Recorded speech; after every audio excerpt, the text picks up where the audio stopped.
Bonjour Yoletti Bracco. Vous êtes maîtresse de conférences en sciences politiques à l'université d'Avignon, spécialiste du Venezuela. Alors qu'est-ce qui se passe aujourd'hui? Donald Trump donc mène officiellement une guerre contre le trafic de drogue venu du Venezuela.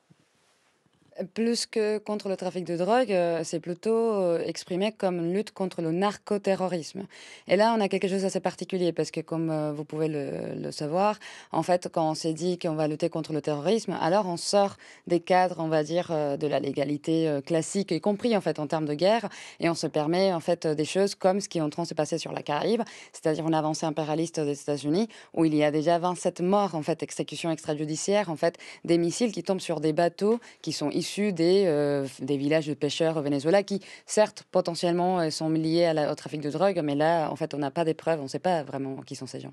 Alors vous avez raison, effectivement, il parle de narcoterrorisme, c'est-à-dire il accuse le gouvernement Maduro de s'enrichir grâce au trafic de drogue. En fait, ce qui est important à savoir, c'est que, et en effet, le Venezuela est un pays dans lequel il y a plutôt un passage de la drogue, en fait, en gros, qui vient d'autres pays. Et que, en effet, ces structures de pouvoir, notamment militaires, il y a en fait des acteurs qui peuvent être liés à ce trafic de drogue. Par contre, l'enjeu pardon, pour Trump, ça a été de faire un lien très fort entre gouvernement, trafic de drogue, gang, bande armée, et y compris jusqu'aux migrants vénézuéliens aux États-Unis qui auraient été envoyés par Maduro pour déstabiliser le pouvoir trumpien.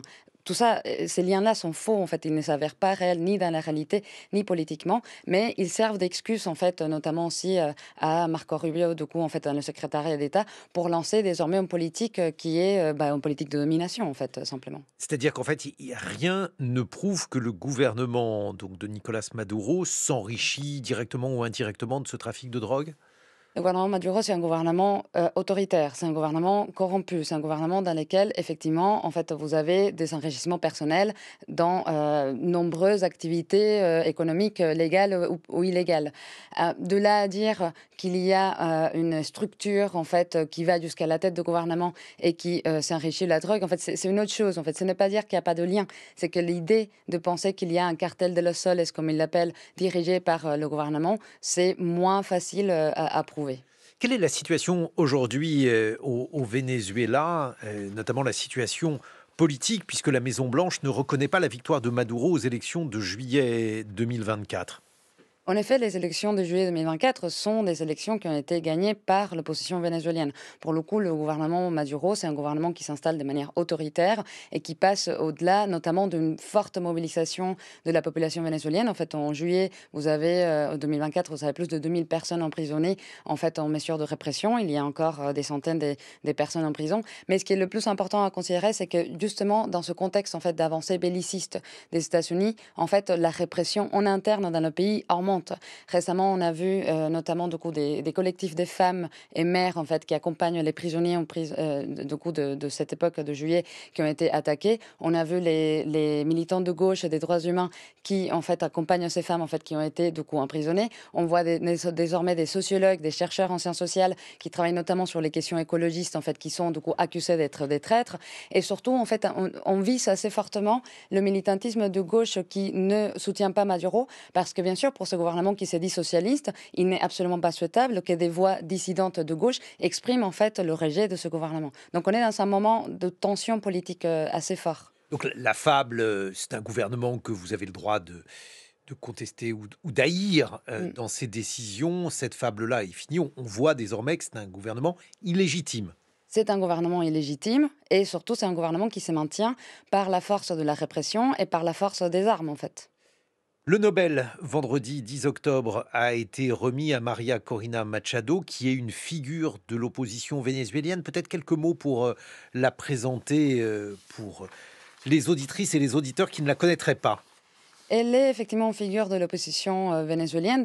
C'est une figure plutôt la plus, en fait, de l'opposition la plus extrême. En fait, c'est actuellement quelqu'un qui justement soutient la politique de Trump, notamment d'une part d'expulsion des migrants vénézuéliens accusés de terrorisme des États-Unis, et qui soutient en fait la politique belliciste des États-Unis dans la Caraïbe. Ce qui pose des questions sur l'enjeu d'un Nobel de la paix.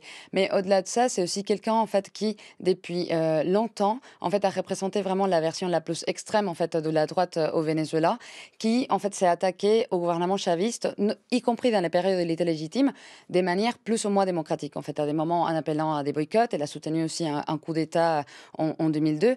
Elle est devenue une figure centrale parce qu'en effet, elle est retournée dans on va dire le siège en fait démocratique l'année dernière et a représenté un peu la leader en fait de l'opposition au moment de ces élections-là. Mais par exemple, très vite, elle s'est désolidarisée pardon, des mobilisations qui ont été portées de manière autonome par les classes populaires après l'annonce des résultats. Bon, mais alors, donc, on pourrait la considérer comme une sorte de relais de l'interventionnisme américain au Venezuela? Complètement, mais ça a été en fait de longue date. En fait, elle a des relations en fait avec l'administration Trump en fait depuis George Bush. C'est quelqu'un en fait qui a été formé comme une figure politique en fait aux États-Unis, mais aussi, et ce qui est important à savoir, c'est qu'elle a des liens forts avec l'extrême droite, que ce soit en Europe ou en Amérique latine. Elle est en fait alliée avec le parti Patriots for Europe ou Patriotes pour l'Europe en Europe. Elle a remercié récemment, en fait, au début d'année, des figures comme Orban et comme le parti Vox en Espagne d'être dans la lutte pour la démocratie au Venezuela. En fait, elle est alliée des Bolsonaro et de Milei en Amérique latine. Et bon, en fait, je pense que Trump, on sait à quel point c'est pas une figure non plus de la grande défense de la démocratie. Et en fait, pour elle, elle a carrément remercié Trump pour ce prix Nobel. Mmh. Ce qui veut dire que, on a affaire effectivement à une figure, on l'entend, qui est une figure, controversée, mais une figure aussi qui symbolise la reconnaissance de l'opposition vénézuélienne. C'est certain, en fait. C'est surtout que, effectivement, l'année dernière, elle a réussi pendant une courte période de temps à faire qu'il y ait des alliances en fait entre les opposants traditionnels, parce que certainement pas avec les oppositions de gauche, hein, mais les oppositions traditionnelles, en fait, notamment dans cette voie électorale, en fait, dans l'idée qu'il y avait une élection qui, puisqu'elle avait été négociée, potentiellement pouvait signifier un changement de gouvernement. Elle a été, par ailleurs, et ça c'est important à le dire, euh, poursuivie, réprimée, elle est en clandestinité, en fait. Bon, c'est une figure qui, effectivement, a centralisé beaucoup l'attention, mais c'est une figure aussi problématique quand l'on pense en fait à la symbolique de Nobel de la paix. Comment les Vénézuéliens perçoivent-ils cet interventionnisme, américain et ses différentes formes, Yoletti Bracco?